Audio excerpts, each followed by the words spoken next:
So AEW's World's End came and went, and last night's pay-per-view was pretty decent.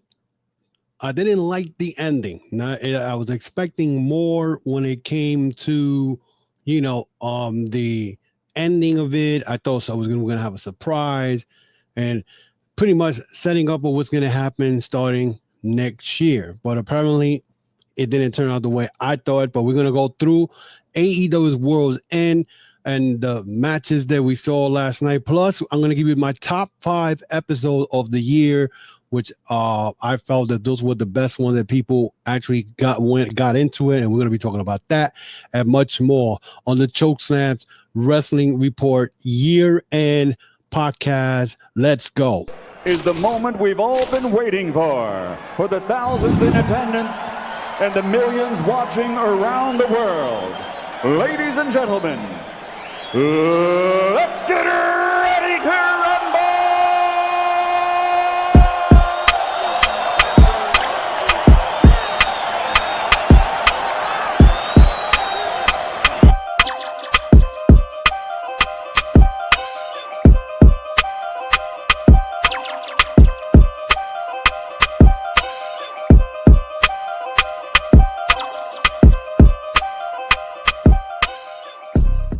Welcome to another episode of the Chokeslam Wrestling Report. I'm your host, the infamous Ultimate One. And we're having our year-end podcast. I guess this is it. This is the last podcast of the year and whatnot. But we're going to go through, let's say, review the World's End pay-per-view. And we are live on YouTube, by the way. And let me tell you something. The pay-per-view was decent. As far as the matches were concerned, they were pretty good. Will Ospreay stole the show as a single individual. His matches with Kyle Fletcher and Okada were the bomb. Now, I expected the Kyle Fletcher and Okada match to be a freaking banger, and they actually lived up to it and whatnot. But let's talk about the Go Home show. We saw Toni Storm, not the Go Home show, I'm sorry, the 0 Hour show. We had Toni Storm wrestle Layla Gray. And Layla Gray did pretty well. I haven't seen her wrestling, I think, last year when I saw in House of Glory. And this was her match against Toni Storm was pretty decent. Toni Storm won this match. I like what they're doing. Now, at first, I didn't get the part about Toni Storm coming back as the original self, whatever. But I like the storyline on what's going on. They're making it look like she just lost her mind again. She doesn't know who she is anymore. She's having an identity crisis, which pretty much is going to lead her to go and wrestle Mariah May again for the world title. Now, this is pretty good. A lot of people don't like it. There were people pissed off because she showed up at Ring of Honor and Boxing Day, and she had a match with, I forgot the girl's name and whatnot, but people weren't too happy. It was a good match between these two, though. But Layla Gray has improved to me since last year. That's my reaction to this, my input on that match. Then we had the QT Marshall versus Jeff Jarrett. Now, QT Marshall has been riding high after his Full Gear match with Boom AJ, which I'm already getting tired of that. That's just getting AEW is riding on this all the time, and like they think they hit the. It was good in Full Gear in November, but it's not good now when you keep pushing it. And they were pushing it, I believe, at the last Dynamite, if I'm correct, that they came out and I was like, why are these people here? This is the only people you could get as for marketing. Get somebody else. That's the way I'm looking at it, But the QT Marshall and the Jeff Jarrett match, it was a continuation that happened at Final Battle. Final Battle, we saw the Black Machismo come out, and which is Jay Lethal against QT Marshall. During that match, QT, I think Aaron Solo grabbed Karen Jarrett. Jeff Jarrett came out, blasted the damn guitar over Solo's head, and then it led to this match between Jeff Jarrett and QT Marshall. QT Marshall A lot of people don't give this man credit to what he does. This man is pretty good in the ring. He's very well rounded in that ring. Jeff Jarrett still has it. I mean, after all these years, I mean, he's been wrestling since he was 16. We're talking about like 1984, 85. 40 plus years later, he's still in that ring. People who were just chanting, he still got it. You know what I'm saying? And it was a decent match. You know what I'm saying? QT Marshall is still riding high again on the Full Gear with this big boot AJ. And like I said, this match was set up because of the Jay Lethal and QT Marshall, where Aaron Solo put his hands on Jeff Jarrett's wife. Jeff Jarrett, of course, won that match and whatnot. And then he made a kind of an announcement that he's going to have for AEW Dynamite. And now, is he going to retire? I mean, the guy's done it all in professional wrestling. Maybe he could work backstage and help with Tony Khan's, you know, situation and his where he's booking the shows and whatnot. And Jeff Jarrett, I mean, you guys, I guess you forgot, this guy used to run TNA. You know, he was the one running TNA to, you know, Dixie Carter came in and put her fingerprint all over that. So, and then we had an 8-man tag, which to me, it kind of, I don't know. Well, I don't even know what to think about this match because it was Top Flight and the Outrunners versus the Monster Machine or the Murder Machine, which is Brian Cage and Lance Archer and Andretti and Rush, or Leo Rush, I mean. And it was a good match. A lot of things going back and forth, but toward the end, you saw that Lance Archer went and did the choke slam on Dante Martin, but then Andretti tagged himself in and got the pin, which led to, you know, a miscommunication going back and forth with the tag team. And pretty much it goes to show you that Andretti and Leo Rush are ready to go at it with Private Party for those AEW tag team titles. Overall, the 0 Hour was pretty decent. It wasn't that bad. But now we go to the main show. The main show, they started off, when I tell you it was a banger, it was a banger. I was having issues with the damn pay-per-view. So I didn't see how Will Ospreay busted his head open against Kyle Fletcher. But Ospreay was bleeding like a skunk.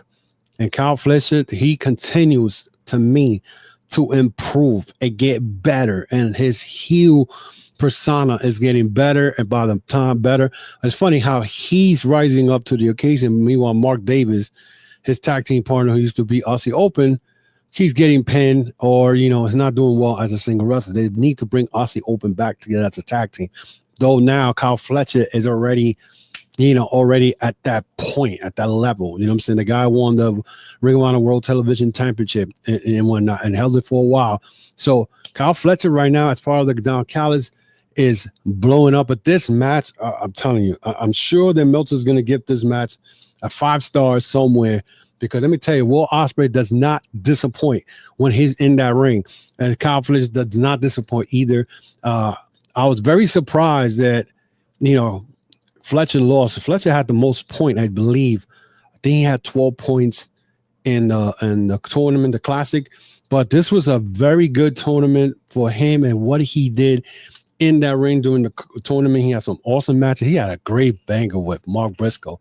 Him and Mark Briscoe had a match that had me jumping in my sofa, and I'm like thinking like, oh wow, you know, they had a great match and whatnot. So, you know, but now my question to that situation was, who's gonna top that? Who's gonna top that match between Kyle Fletcher and you know, Will Ospreay? Well, it turned out that Okada versus Ricochet was the next match.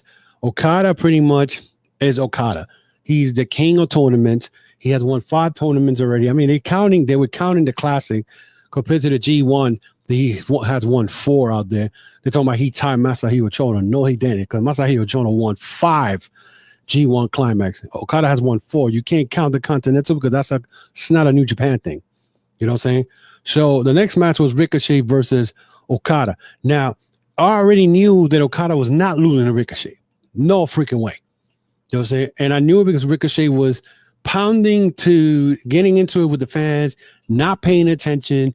He was not, you know, doing things. I mean, he had Okada kind of off balance at one point, but Okada went. It ended up winning the match. But that's a setup. It's a setup for now Ricochet to be part of the Hurt Business. Now, most of you may not, agree to this because they're like, oh, well, he got turned out by the Hurt Business. Well, remember, what was it what the Hurt Business said?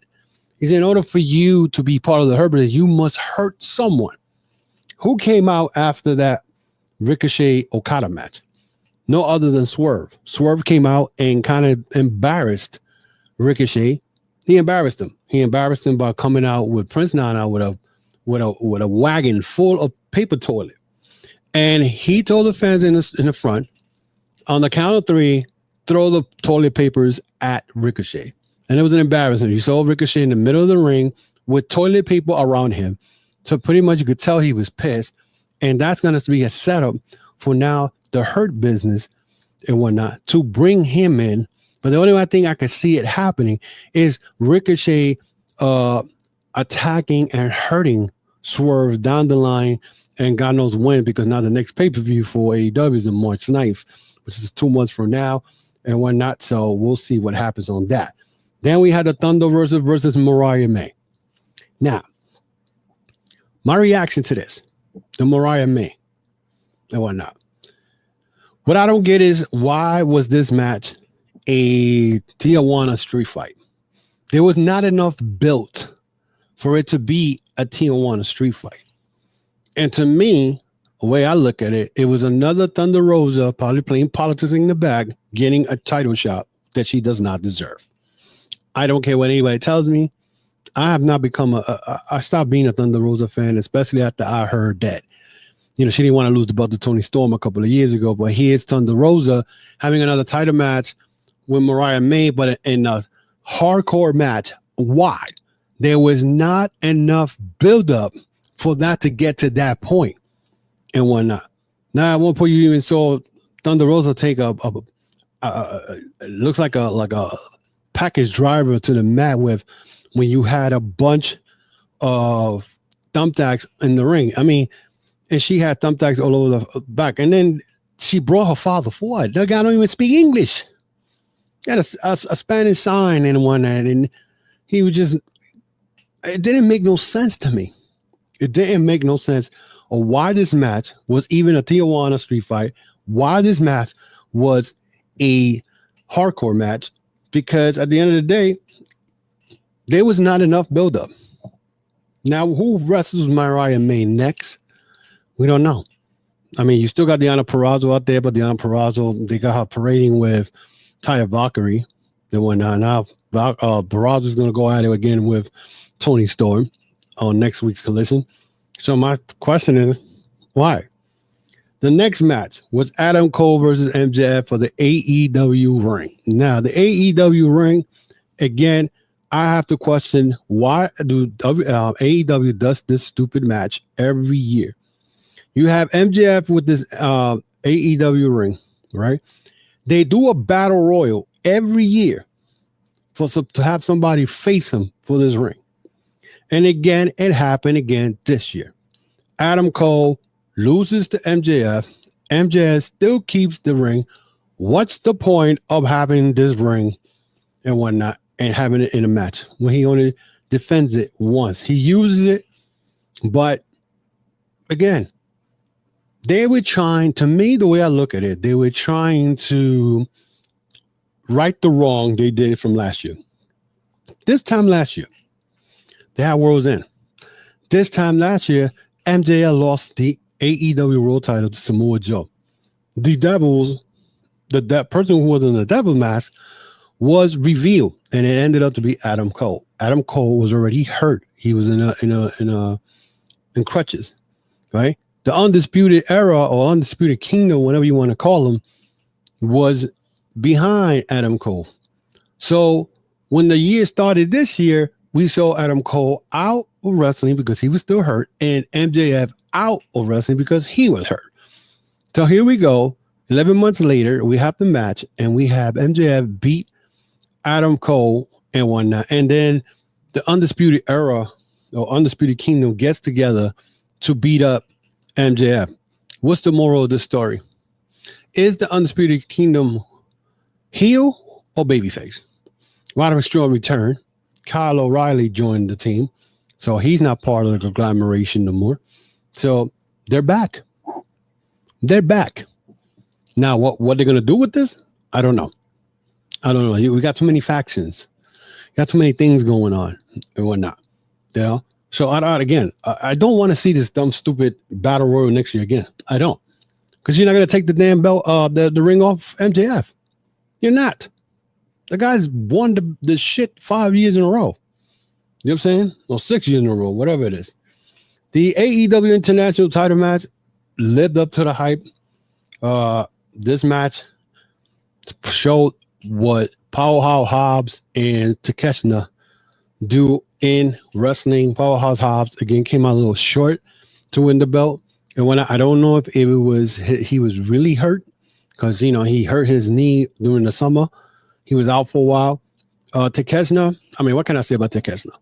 Takeshita is a guy who I feel that he's a top guy. He's a top guy. He's the international champion. He retains the belt. It was a back and forth match. I mean, they lived up to the hype in this match. It lived up to it after those 2 last matches that we saw with the Thunder Rosa and Adam Cole matches. That was like the very dull part of the show. You know what I'm saying? Like, it was hype and whatnot with the Ospreay and Okada match, and then it went whoop, it dropped and whatnot. But the Takeshita and Powerhouse Hobbs brought it back to where it was supposed to. And this match, again, Takeshita, I see Takeshita becoming real big as far as, even if he goes to Japan, this guy's going to win the G1 somewhere, somehow. This guy's still young. Then we had the Mercedes Moné and Kris Statlander Part 2. Did it live up to the first match? Not really, but it was a good match overall. Again, Mercedes Moné proved me wrong as far as her wrestling skill, because I think it's more of who wrestles her in the ring and who can match her chemistry. Because the last time I saw her in a big pay-per-view was against Britt Baker. Now, Britt Baker, you haven't seen Britt Baker.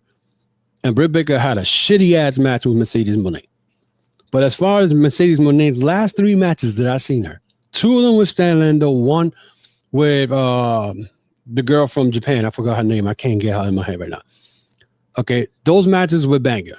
She's been doing her thing, and this on last night, Mercedes Moné did her thing with Kris Statlander and all that, and pretty much creeped out a win and whatnot. Will they do it again for the 3rd time? I don't know. What happens to Kris Statlander next? We don't know.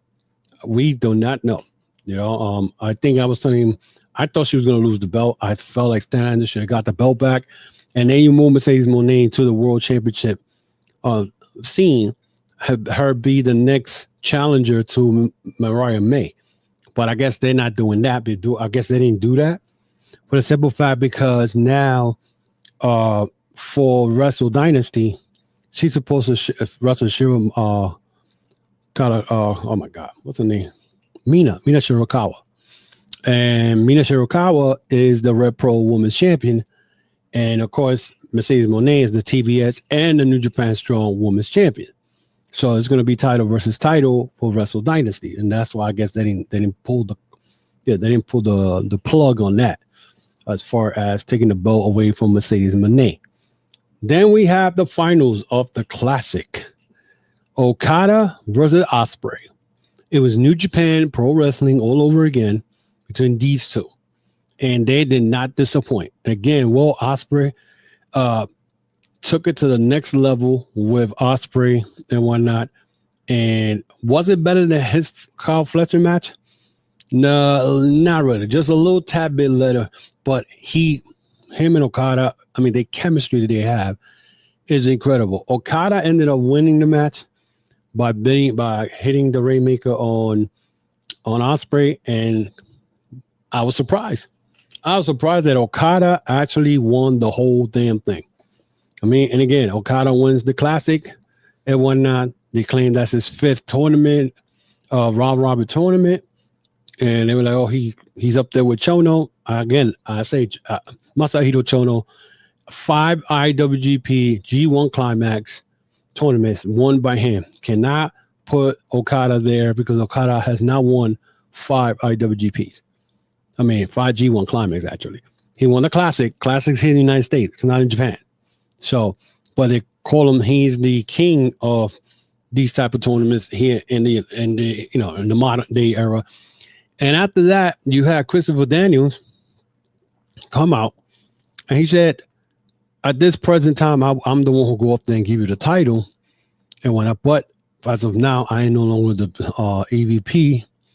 And here comes out Kenny Omega. Now, Kenny Omega was already scheduled and planned to come out for Wrestle Dynasty. He is going to go one-on-one with Gabe Kidd on January 5th at the Tokyo Dome. And now it looks like he's getting set up to have a classic match with Mr. Okada. Now, for those who never seen Okada versus Kenny Omega in Japan, I suggest you to go to YouTube and start looking at those matches. The matches between them two, the classic, I think was the first match they had, I believe was 2016. I think Wrestle Kingdom in 2016. Then they had another one in the summer of 2016. And then they had the classic, the 1 hour Iron Man match, 2 out of 3 falls in 2017 at Dominion. And those 3 matches were classic. They did not disappoint. If you haven't seen it of Omega versus Okada, I would suggest you to watch it. Okay, now do I see them doing the same thing that they were doing back in Japan here in AEW? Maybe not, because now Omega is, he's not the same guy he was when he was in Japan, but with their strong style, wrestling, and all that stuff. But yeah. So overall, the Wrestle World's End pay-per-view, I'll give it a 7.5. It could have been much better, but the freaking Adam Cole and MJF match and the Thunder Rosa against Mariah May did not do anything for me. I've given a 7.5. Anybody that gives this show a 9 or a 10 need to get their eyes checked up, because like I said, the Mariah May against Thunder Rosa should have never, ever been a hardcore match. And the MJF and Adam Cole match, why are we doing this? I don't know. You know what I'm saying? I don't know. Because now what happens now? MJF's got the ring back. I don't want to see this tournament anymore. I really don't want to see a battle royal for this stupid ring next year. I don't, because it's worthless. MJF wins every time. So how is it making it interesting? You know what I'm saying? Now the classic was different, because the context of the classic, Okada had to put the belt on the line. You know what I'm saying? And he had to collect points. And if he would have lost, he would have not even made it to the semifinal. He would not have been champion. I mean, the way it kind of sucked because nobody had beat him, but you still got to that's the whole point. But you're going to put a stupid ring on the line and have the guy still have it for the last 6 years. Makes no sense. So we're moving on here from the World's End pay-per-view. We're going to talk about my top 5 episode this year and whatnot. And if you guys want to go check it out, I'm going to give you my top 5 episodes that I made. A lot of people went onto it. You guys could go into it. So episode 183, which was Dave Meltzer's Lies About TNA and AEW Wrestling. If you guys want to go back, remember, Dave Meltzer always constantly making up stories. I remember during this episode of 183, Meltzer was talking about how Penta and Ray Phoenix were not allowed to be in the same building to wrestle when CMLL wrestlers were in the card for AEW. As it turned out, it was a lie, because at one point we even saw Penta teaming up with somebody from CMLL, and the guy again put his foot in his mouth. Again, this is why I don't believe any other stuff that comes out of either Dave Meltzer or Brian Alvarez or all the other podcasts, all these dirt sheets that think they got everything behind the scenes. And the only one I really trust is Sean Rossap, because everybody else has pretty much an opinion. It's like bad news. You know what I'm saying? Whenever you watch the regular news, you hear good news. Everything is bad news. So this is what these podcasters do now and whatnot. And they'll go and they'll come up with stories that not even them don't add up and they have no legs, only for you to go and buy the freaking $5 a month for the shows. And right after that, we had then we had the other episode.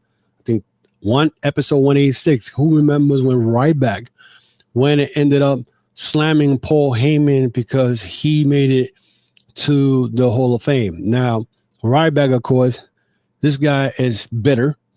He's always been bitter. He, if you guys could check it out, that episode 186, he's talking, trashing Paul Heyman because he made it to the Hall of Fame. And then at that same episode, we talked about Kevin Kelly. Now, for you guys who forgot about Kevin Kelly used to be the commentator for New Japan Pro Wrestling. He ended up going to AEW, and for some untold reason that I still to this day don't understand it, was when him and Rio Cabani got into it. Kevin Kelly got fired by AEW. To this day, AEW now, I think what I'm hearing is Kevin Kelly is suing AEW, and he is using CM Punk's attorney to try to get some money out of AEW. This whole thing is just a clown show, if you really think about it, when you think about stuff. Also, on episode 187, the following week, we talked about the Nick Khan role on the Vince McMahon court situation, the trafficking and all that, which is, I think that to me, that was the biggest story of the year and whatnot, the beginning of the year.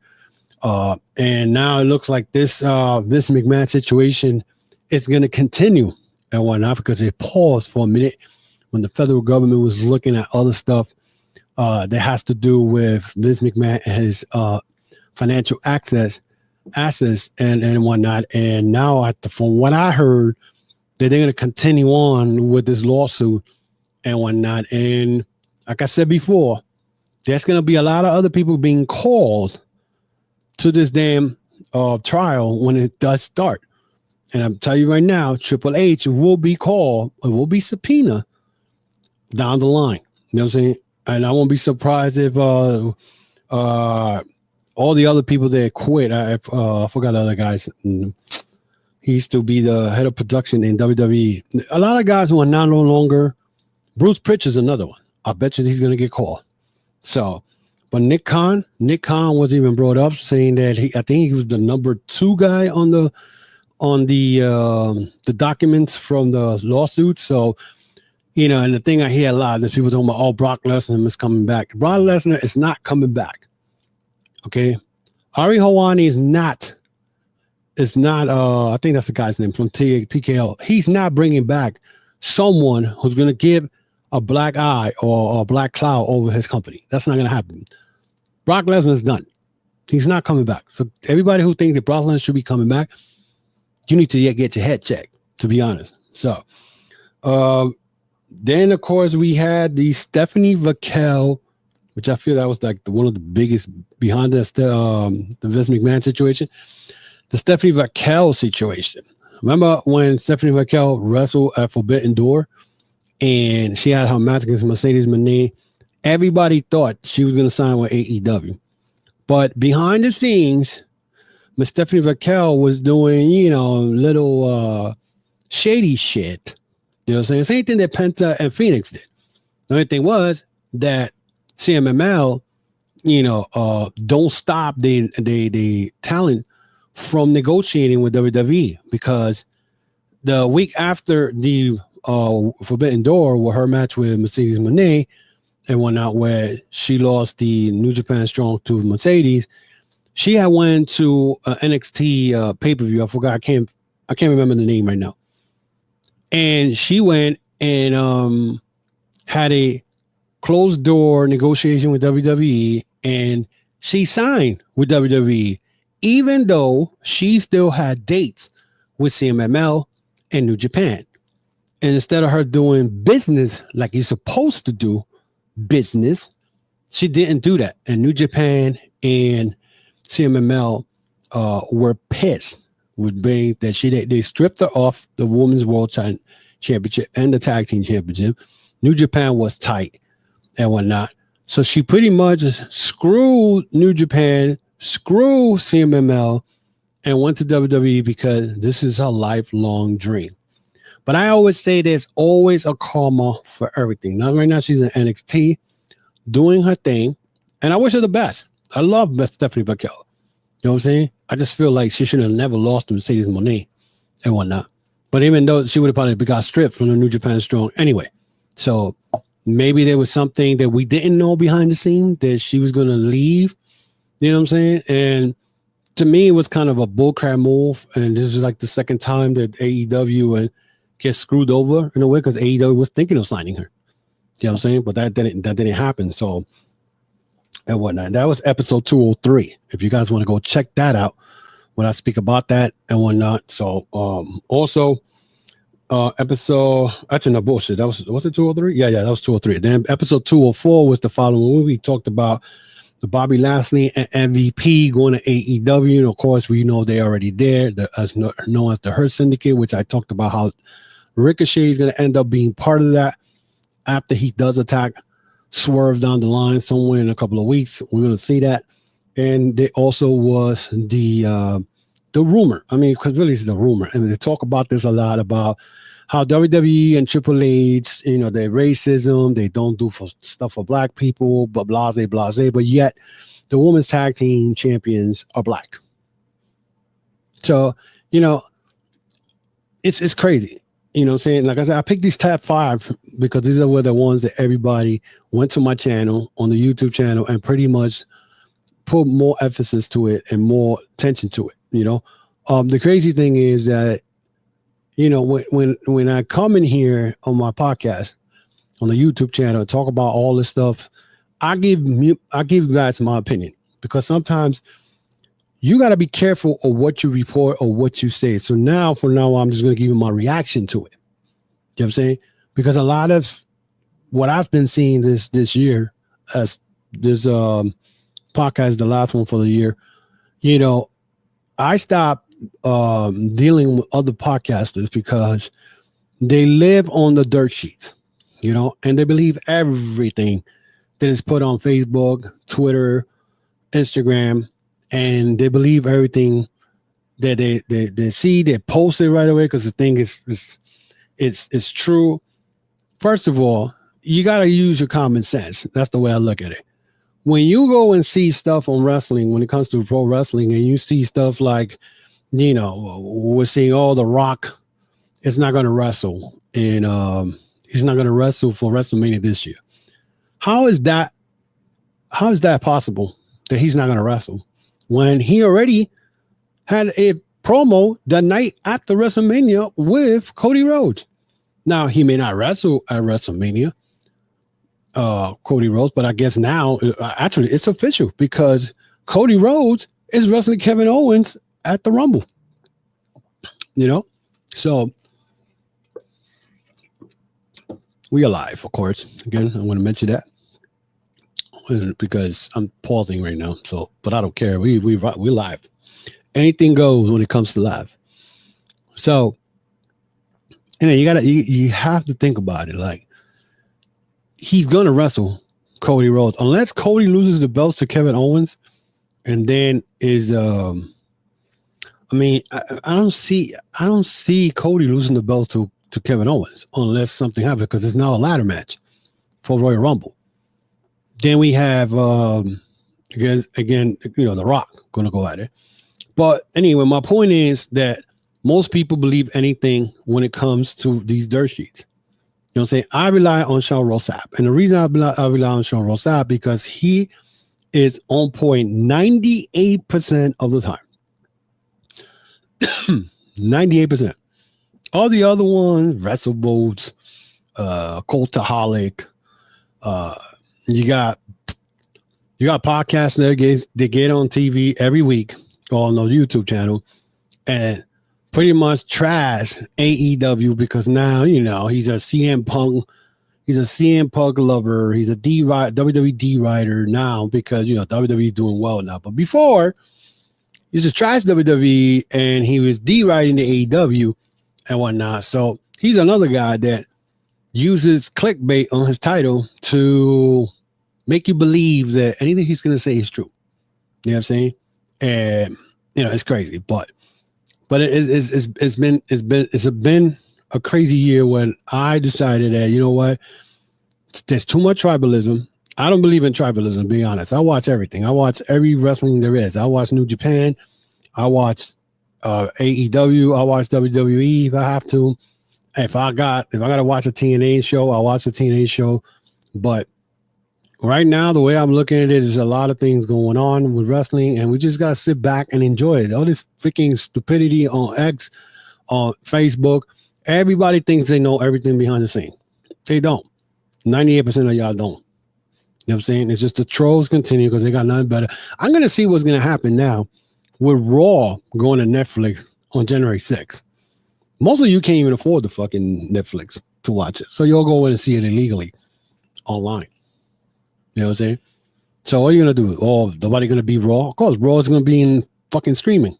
AEW is doing the same shit, but at least they're going to do simulcast through TBS. So some people will be able to see it, who can afford stream Max and whatnot. I think, if I'm correct, Max is, I think it's $25 the pay-per-view. They're cheaper, but we'll see. We'll see. But how you call it? Also, before I leave, I'm going to give you my thoughts on Wrestler of the Year, Tag Team of the Year. Wrestler of the Year, I was thinking about Zack Sabre Jr., but I forgot about Gunther. Gunther lost one time this year. Actually, twice. You know what I'm saying? The second time, I think he should have never lost to Cody Rhodes at that stupid, crown jewel shit. You know what I'm saying? He should have never lost. But Gunther is the Wrestler of the Year to me. He's the Wrestler of the Year. Tag Team of the Year, they're naming some NXT tag team I never seen, never fucking heard of. Don't care because I don't watch NXT. But I think at this point, you have the ABC, who I think were the tag team champions. But right now, off my head, I can't think of a tag team that did very well at all. So I can't call that out. Most improved wrestler of the year. It has to. Most improved wrestler of the year and whatnot. I can't think of Swerve maybe, because Swerve went to another level. You know what I'm saying? He's doing stuff that is crazy and whatnot. So, debut of the year, of course, the Jacob Fatu. Fatu is, I got sick. He was debut of the year. Match of the year, I say Ospreay versus Bryan Danielson. The feud of the year. Now, there's a lot of people who may not agree with me. The CM Punk versus Drew McIntyre, yes, it was good, whatever. But nothing tops Will Ospreay. Not Will Ospreay, I'm sorry. Hangman Page and Swerve Strickland at All Out. That match was sick. Out of pocket. I'm talking about out of pocket. It got to the point that WWE had to make the CM Punk and Drew McIntyre much bloodier. Not sick, much bloodier. That's what they did. So they did. They actually added blood to the match. WWE never does that. WWE never does that. You know what I'm saying? They never do. So for them to even go there and actually had the CM Punk, but to me, Hangman Page and Swerve, that feud took it to the next level at All Out. You know what I'm saying? And it was crazy. And then that pay-per-view was nuts. Pay-per-view of the year, I think, will be WrestleMania 40. You know what I'm saying? Match of the year, I could say it was Cody Rhodes and Roman Reigns. Match of the year, I'm sorry. I said Bryan Danielson. But I think, I don't know. It could be tied because the Roman Reigns and Cody Rhodes match was nuts. You know what I'm saying? Even though they did that nostalgia bullshit like they do. But I think the Bryan Danielson and Will Ospreay was a little much better. So I'll give it a tie. The Woman of the Year is Roxanne Perez and Toni Storm. Roxanne Perez, I think she still has that belt. That woman, for a girl who I felt that she was too short and little to be in the wrestling business, she's just surpassed everything. So she's going to lose that belt sooner or later. They're going to give it to Julia or Stephanie Blackel, one of those two girls they got NXT and whatnot. So we'll see. We'll definitely see and whatnot. But that is it for me, guys. I've been here for 40 minutes and whatnot. And it's been a crazy year. We don't know what's going to be 2025. How is it going to be? I mean, we saw free agents. We saw Okada join AEW. You saw Will Ospreay join AEW. You know what I'm saying? You saw Tama Tonga join WWE, Tonga Loa, Jacob Fatu. So this year, when it came to wrestling, a lot of story. Scott D'Amore got fired from TNA, which to me was the most stupidest thing TNA ever did. After they already had announced they were going to go TNA instead of Impact. That backfired real fast. NWA, you don't see them anymore after the stupid thing they did with Reverend James pretending he was snorting cocaine at a pay-per-view. They lost their little CW spot to NXT. And so, again, a lot of stupid, crazy shit in the wrestling. And we saw that this year. And what's going to happen? NWA is nowhere to be seen. Someone tell me when NWA goes on, because I don't see them anymore. And they were supposed to be the second best. They were gonna, matter of fact, TNA and NWA were gonna be the two promotions that were gonna surpass AEW. And mind you, the AEW had this shit. They had a bad year. Okay, they had a bad year because this Wednesday, this is the part that I don't understand. Because this past Wednesday, the last Dynamite of the year was pretty decent. And yet they couldn't get over 600,000. You know what I'm saying? It was Christmas Day, but there's no excuse. So now, like I said, the ending of what happened at the matter of fact, I never got to talk about the main event of the show, and that was the Moxley versus Orange Cassidy, Jay White, and Hangman Page. The ending of that. So Moxley win the match, but then you have FTR come out and then pretty much come out with Edge. That left me thinking like, what are we doing? You know what I'm saying? So again, this is what I love about this. This is live. So I forgot to talk about the last match and whatnot, because I guess it was not a memorable match. Because first of all, you had the Death Riders come in, interfere. You had Jay White and Hangman Page fighting with them in the crowd. Meanwhile, Moxley is over here taking care of Orange Cassidy. And mind you, the craziest thing that I was waiting for months, and it was Maria Shafir getting hit with something, and Jay White hit her with a Blade Runner, and the place went crazy. It was a pop. But the ending of that match was not the way I thought. I had it in my head that Shane McMahon may show up as the guy behind the whole Death Rider thing. But instead, we had FTR and Edge come out and whatnot to confront, and have Edge confront Moxley. And my thing is, why is Edge going after Moxley now? Is he skipping the line and whatnot? Or this is a new thing? There's going to be it's called, what was it called? Oh my God. I forgot the group. FTR, whatever. You know what I'm saying? So it's like FTR, Edge, and now I'm going to go feud the Death Riders. I don't know how to think. I lost a $20 bet to one of my coworkers, because he was like, well, we're going to have some, the ending will be the talk of the town. And right now, that's not the talk of the town. So I lost $20 because I thought Shane McMahon was going to come out. I mean, they were talking at one point, and it wouldn't make sense and whatnot for him to come out and be part of the Death Riders. But that did not happen. That did not happen. So I don't know what they're thinking of doing now, because are we starting that way? Death Riders to feud with FTR and Edge and whatnot. So what happens to Jay White? What happens to Hangman Page? What happens to OC or Orange Cassidy? That remains to be seen. So anyway, guys, this is it for me. The last podcast of the year. Check out my t-shirt store, guys, for my podcast, hats, hoodies, and t-shirts. Go to TCWR, Very Ink TCWR.impressive.com. That's TCWR.veryimpressive.com. You get your, if you haven't shopped for your t-shirt or your Christmas gift or none of that, this is the time for you to get that for that special person late Christmas gift. Again, that's the t-shirts, hats, hoodies.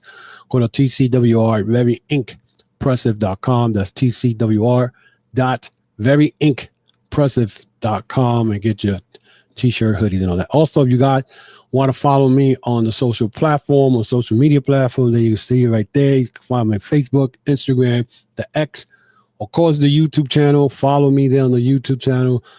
Support the YouTube channel. Share the content with your friends. Anybody who loves wrestling, I will appreciate it. Also, this is a Jonas Podcast Network and whatnot. I want to give shout out to my boy John Scott for supporting the podcast always, and for the Jonas Podcast Network family and whatnot. So, of course, I am the ultimate one from New York City, guys. And again, next year, it probably will be a little different and whatnot. See what happens. I got a couple of plans and whatnot and see where we go. Again, guys, support. Hit that subscribe button. We're trying to get to 500. We are 390. We're trying to get to 500 subscribers and whatnot, and support the podcast the best possible. Until then, guys, I'll see you next week. Happy New Year, happy holidays, and be safe, guys.